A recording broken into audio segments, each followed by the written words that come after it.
Mata upu se fulutasi, o le fasinga o le ainga o le tupu yuta e atalia le tupu fafine.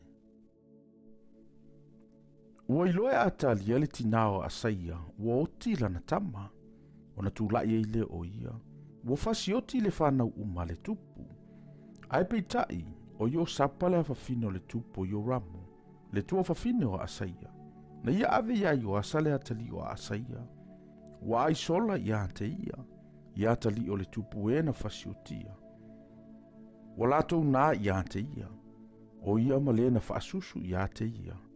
Ile afe moe, ia le iloe antalia, o na le fasi otia ile o ia. Sa iai foi o ia te ia, wa na tia ile falo Jehova i tausanga e ono.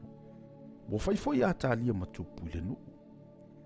A o le fitu o tausanga walu ile fe au, a ieo iata, wa aami ali, taito a se lau, ma le au keri, a antoa ma le au e whaafeao, wana au mai i lantou ia te ia i le falo Jehova. Wana whai leo le whengainga ma i lantou, ma whai antu, ia tautoa i lantou i le falo Jehova. Wana whaali atua i le ia te i lantou o le atali i o le tupu. Wana whai atua i le o ia te i lantou o whape antu. O le mele nei tau te whaia, o le tasi vaenga, o ona vaenga e tolu o tau e ulu fale mai le sapati, e whai i lantou ma leo le fale o le tupu. E iai fo i le tasi vaenga i le whaitoto o sura. E iai fo i le tasi vaenga le whaitoto ai tua o le au e whaafeao. Tau te leo ai le fale, ne i o Sofia. E lua vaenga fo i o tau umo e ulu fafo i le sapati. La tau te leo i le falo i o vai lata i le tupu. Tau te vanga i fo i le tupu. Ia so o ai. O le tangata malana upenga i lona lima.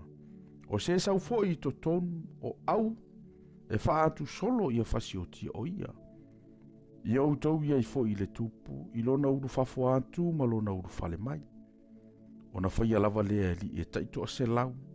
E tu sama mea umana whaia tuai, i o iata le o si taulanga. Wa taitasi ma ave i ona tangata o e uru fale mai i le sapati. A antoa mai e uru fafo i le sapati. Walato o mai ai o iata le o si taulanga. O na watu ai leo si taulanga i lii, o taito a se lau, o tao matalita le tupo ta vita na i le falo Jehova.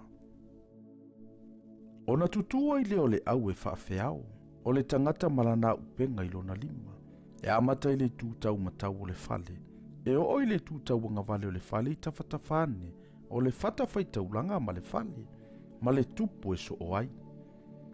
O na umai e le e i o le antali o le tupo, ua whae ina atu fo i ante ia le pale ali. Matu ina atu ia i le tū la fono. Wa lātou whaia i o ia matupu. Ua whaau ufo i ate ia. Na lātou tau whai pāti lima lea. Ma whai atu. Ia soi fua le tupu. Ua whaalongo atalia i le vavao le nuu e femo ei. Ona sawa i le o ia i le nuu i le falo Jehova. Wana vai mai. Fauta. O le tupu ua tu i le pou, e whaapei o le tu. Maali i mai i li pu e lantalata i le tupu, ma tangata o mole ua oli mai i li pu. O na sa e le antali o na ofu ua alanga. O le fovale, o le fovale. Na whai atua i leo i o yantale o si taulanga i a li i o taito a selau, o li o au, ua whape atu i ate i lato. I au tau ave i ante i e tu o au, ua whaantu solo. O se mulimuli atu fo i ate ia fasioti i le pelu. A wana whai atu le o si taulanga. A wana i fasiotia o ia i le falo Jehova. Walato pu i ate ia. Na alua i le o ia i le ala ui mai ei solo whanua i le fale o le tupu. O fasiotia fo o ia i le mea. O na whai ale i o iata o le whengainga Jehova ma i latou. O le tupu ma le nuu. E avea i latou manu o Jehova. O le whengainga fo i le tupu ma le nuu. O na atua i leo tangata umo le nuu i le fale o paala. Ma latou le petia. Ua latou matu atu i momo i au na faitaulanga ma o na tupua. Ua latou fasioti fo i a matana leo si taulanga a paala. I luma o faitaulanga.